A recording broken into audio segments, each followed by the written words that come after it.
your perspective is the problem. You should not feel ashamed of running after your hat. He says that when people run after one's wife, people are not worried about it.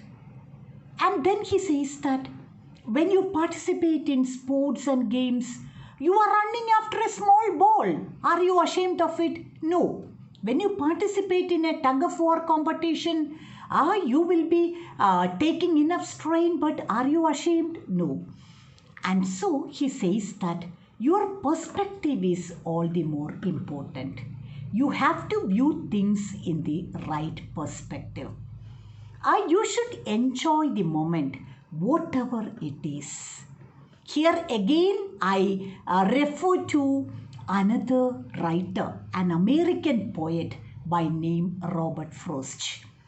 Robert Frost has written a beautiful poem called Birches. There he makes a very meaningful statement. Earth is the right place for life and love. What is the comment? Earth is the right place to live and love. And so this is the comment of the great American poet Robert Frost. That is, even though there are inconveniences in life, you should not be grumbling over it, because earth is such a beautiful place to live in spite of all your difficulties and hardships. It is a unique chance to live in this beautiful earth for some years. It is the great blessing by Almighty God. That is, we are put in this beautiful earth and we are given some years to live here to enjoy. We don't know how long we will be here in this earth. And so, enjoy every moment. You should not be a hindrance to the enjoyment of others. Live and let live should be your policy. And so, remember, we are all gifted people, all the inhabitants of this earth. God has given us the unique chance of spending some beautiful years in this earth that should not be spent grumbling and complaining. You have to enjoy every moment. It is like enjoying wine to its release. I enjoy every moment. Every moment is precious. We don't know how long we will be here. At any moment, we can be called back by the Creator. And so the time that you spend here should be used effectively, happily. You should not be grumbling or complaining.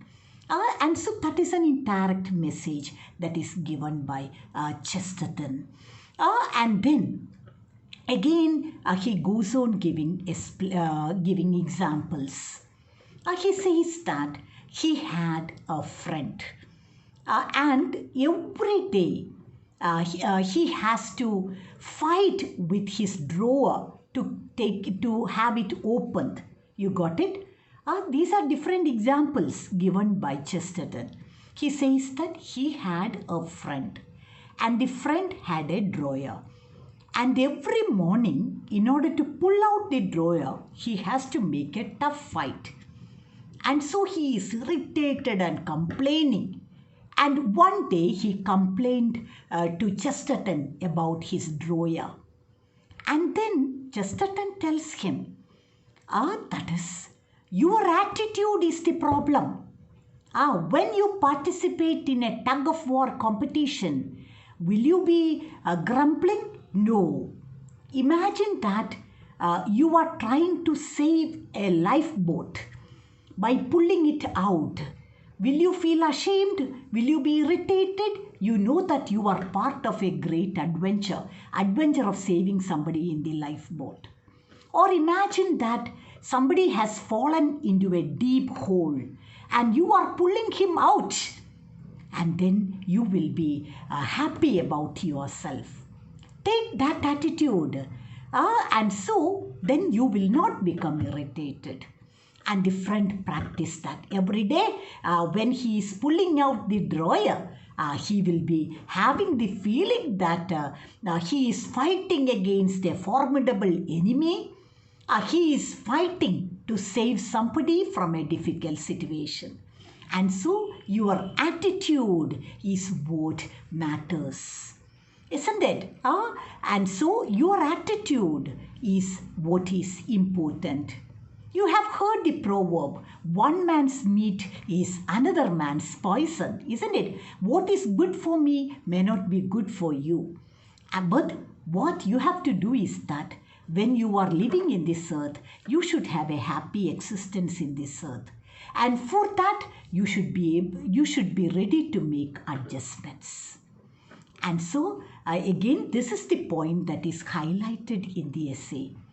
The need of having an optimistic attitude to life. He again and again he says that everything depends on how we think. Everything depends on how we treat the little things of this earth. Understood? The little things of this earth make your life beautiful or ugly. How you view things is the important factor. Whatever may happen, you should have an optimistic attitude to life. Take even when you encounter difficulties, inconveniences, take it in a sportive spirit. Take it as an adventure and you will feel happy about it. And here again, remember that another important point that is suggested is that also is a part of the same point. That is, remember, nobody can expect a life full of happiness. Life is not a bed of roses alone, isn't it? Along with the roses, you have the thorns also. Similarly, life is a blending of fortunes and misfortunes. Life is a blending of joys and sorrows. Life is a proper blend of failures and successes. But you should be having a mind to accept both with an equal mind. Then your life will be very happy. We are ordinary people. It is very difficult to think in the perspective of Chesterton. It is very difficult to take things in this way. But we should practice it as Chesterton says. Because we ourselves will be having the advantage of having a happy living in this earth. Our life is transitory, short-lived. You cannot waste it complaining, grumbling. And so we have to practice this optimistic attitude to life. And how we treat the little things in life make your life beautiful or ugly. And here I make a reference to the great revolutionary poet P.B. Shelley. And so, while teaching Chesterton, I told you about Wordsworth, his preface to the lyrical ballads, how he explains a poet or an author as having a highly sensitive mind, isn't it? I talked to you about Robert Frost, the great American poet, because it is Frost who had taught us that earth is the right place to live and love. And so, again, it also comes in this context. And again, now I'm about to conclude the essay. And before that, I also refer to P.B. Shelley. Who is P.B. Shelley? I know that you are familiar with the person. And so P.B. Shelley is a great romantic poet, a great revolutionary. And he had written a beautiful poem, Ode to a West Wind. Ode to a West Wind? I think you are all familiar with the poem. Usually it is recommended for study in the plus 2 classes.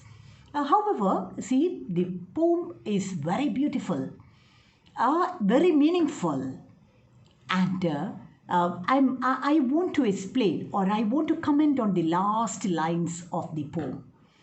What is the last line? If winter comes, can spring be far behind? See, even if you have read the poem, I think you will remember the last line. You should never forget it. It is an important message given to every human being in this earth. If winter comes, can spring be far behind? You know the meaning of the line, isn't it? See, during the winter season, especially in European countries, they have this very severe winter season where everything is frozen. No fruits, no flowers, even the roads are covered with ice and snow. And you have to remember the line in such a context. And so no life. Winter signifies lack of life. And so everything is frozen. But when you have the winter season, don't be worried about it, because after winter comes the best of the season, spring season. And so if winter comes, definitely spring season will follow winter. If winter comes, can spring be far behind? That is the point. Even after a very dark and a tempestuous night, we are sure that a daybreak will come, a bright day will come. Isn't it? After a stormy night, a bright day will come. After winter season, spring will come. And so remember, even if you have failures in life, great successes are waiting for you. Even if you have misfortunes in your life, great fortunes are awaiting you in future. That is the optimistic note in the poem. The last line is very, very important. We are all safe in the protective hands of God. And so we should be ready to accept the sorrows and joys of life, the fortunes and misfortunes of life with an equal mind. Because it is life, you may have to encounter some difficulties, some problems. But definitely remember, a bright future, a happy future is awaiting you. See, we will wind up for the time being. Thank you.